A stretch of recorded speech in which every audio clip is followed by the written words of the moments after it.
Good morning student. Individual math with ताल्लुक में एक बार फिर आपका स्वागत है। जैसा कि आज आप क्लास हाई स्कूल की हम बात करें और क्लास हाई स्कूल के पहले लेसन की बात करें तो आप 2-3 दिन बाद एक क्लास चल रही है, इसलिए तो थोड़ा सा जो है धैर्य बनाए रखिए इस क्लास में। हम बात कर रहे हैं हाई स्कूल के लेसन नंबर 1 की, और लेसन नंबर 1 जो है आपका है वास्तविक संख्या। वास्तविक संख्या आपके पहले लेसन का नाम है। जहाँ तक है, अगर आप पहले लेसन की बात कर रहे हैं वास्तविक संख्या की,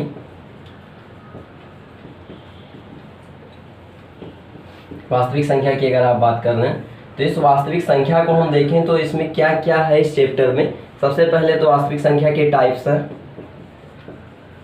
और उसके बाद सीधे आपका जो है दूसरा टॉपिक दिया है यूक्लिड। ये दो भाग में ही बटा हुआ है, टाइप्स और यूक्लिड। तो हम टाइप्स की बात बाद में कर रहे हैं। आज आप जो हम आपको पढ़ाना चाह रहे हैं वो है यूक्लिड थ्योरम। यूक्लिड थ्योरम क्या है, कैसे आई, इसका आविष्कार किसने किया, प्रथम बार इसका यूज किसने किया, इसका मतलब क्या है, बस इन्हीं के लिए जो है आपको ये वीडियो देखनी है। हमारी पूरी वीडियो को आप ज़रूर देखिए। हमारे चैनल को अगर आप नए हैं इस चैनल में तो सब्सक्राइब कीजिए, क्योंकि हम प्रयास कर रहे हैं आपको बहुत कुछ जो है हाई स्कूल के लिए बहुत कुछ देने का।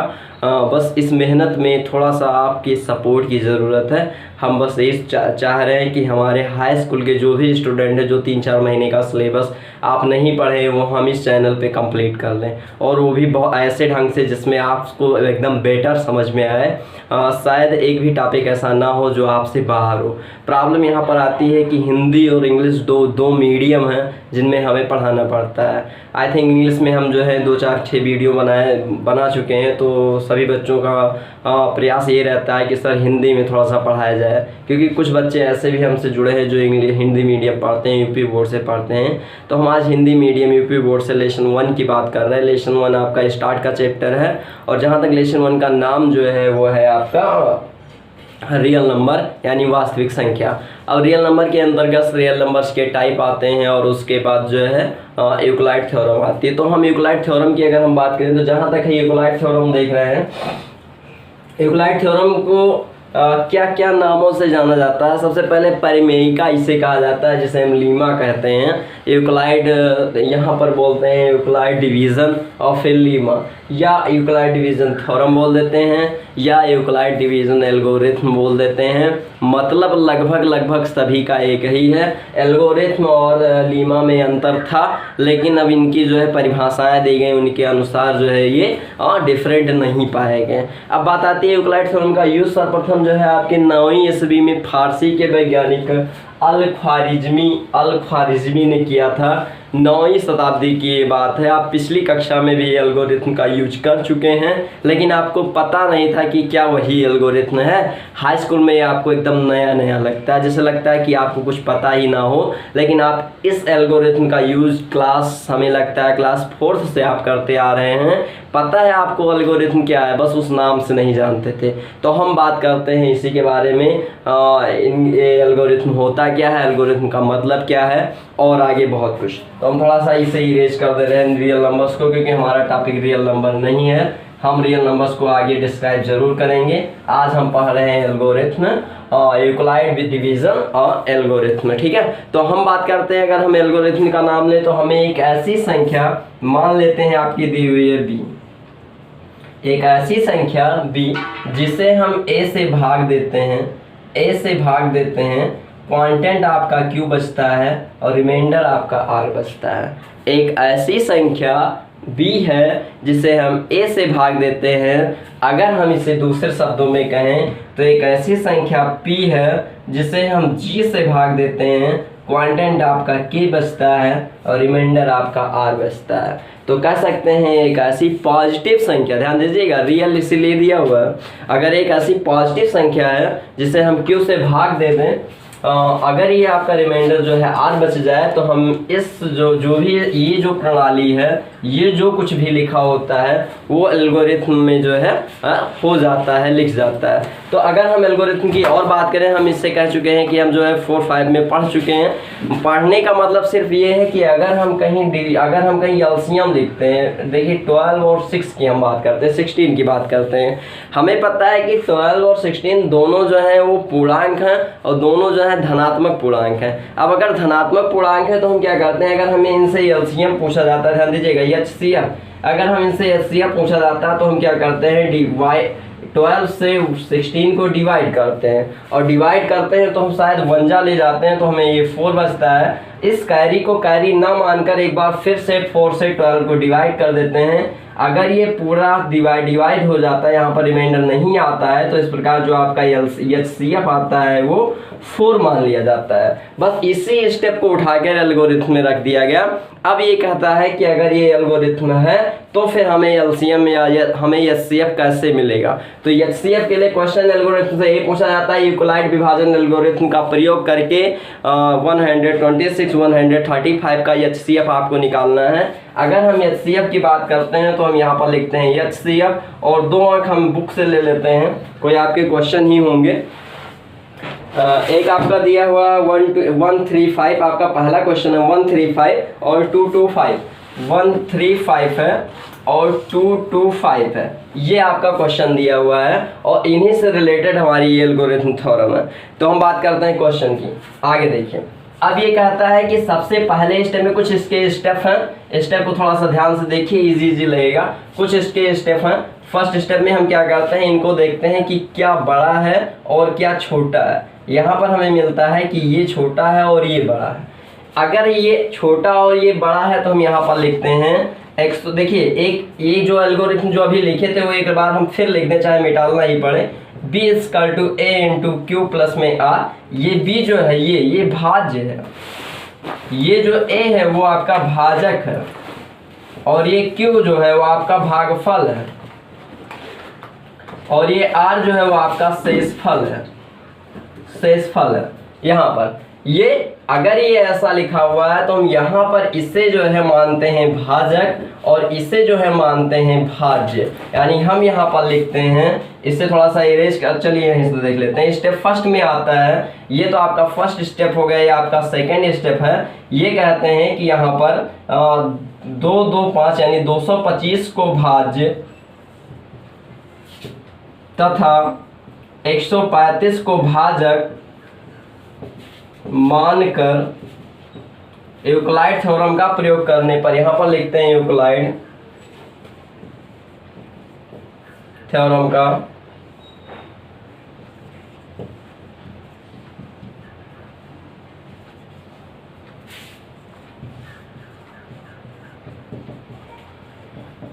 प्रयोग करने पर।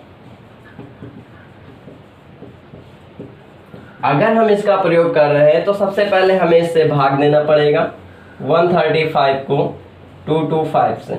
अगर हम इसे भाग दे रहे हैं तो हम देख रहे हैं कि अगर हम 1 ले जाएं इसे तो हमें मिलेगा 135, ये आपका 0 हो जाएगा, ये आपका जो है 9 हो जाएगा, और कैरी बचेगा नहीं, 1 1 आपका ये कट जाएगा, कुल मिलाकर 90 आया। अब हम देख रहे हैं कि क्या 225 जो है वो 135 को 1 से गुणा करने पर जो कैरी बचती है r का मान 90, क्या यह 0 है? बिल्कुल नहीं। अगर 0 नहीं है, अगर ये r का मान 0 आ जाता तो शायद हमारा जो HCF है वो 135 मिल जाता। r का मान 0 नहीं आया है तो हम यहाँ पर फिर से लिखते हैं पुनः। अब आपको ये लाइन इरेज करनी पड़ेगी, शायद समझ में आ जाए। हम लिखते हैं यहाँ पर, थोड़ा सा देखिए, शायद यहाँ से दिख रहा हो। थर्ड स्टेप में लिखते हैं पुनः। अब जो कैरी आई है 90 को भाजक तथा जो पहले जो डिवाइड किए थे 135 को भाज्य मानकर यूक्लिड थ्योरम का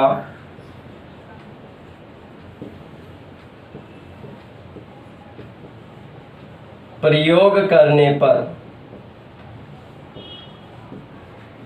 राइटिंग इतनी अच्छी नहीं है, थोड़ा सा ध्यान दीजिएगा आप लोग। अगर हम यूक्लाइड थ्योरम का प्रयोग करते हैं तो हमें सबसे पहले फिर से वही 90 से 135 को हम भाग देंगे। 2 जा तो नहीं जा पाएगा, 1 जा ले जाएंगे तो आपका 5 बचेगा और ये आपका हो जाएगा 4, यानी ये आपको जो है मिल जाएगा 45। और इसे इस फॉर्म में लिखेंगे 135 90 इंटू 1 प्लस 45 और यहाँ पर आर इक्वल टू लिखेंगे 45 जो कि 0 नहीं है। यहाँ पर देखते हैं फिर से रिमाइंडर आपका शेषफल आपका बच रहा है 45, 0 नहीं है। तो एक बार हम फिर लगाते हैं, अगली बार फिर लिखते हैं, यहाँ पर थर्ड फोर्थ स्टेप में लिखते हैं पुनः ये जो आर माने हैं 45 को भाजक और फिर 90 को भाज्य मानकर फिर यूक्लाइड का प्रयोग करने पर, ये तो आप समझ गए होंगे।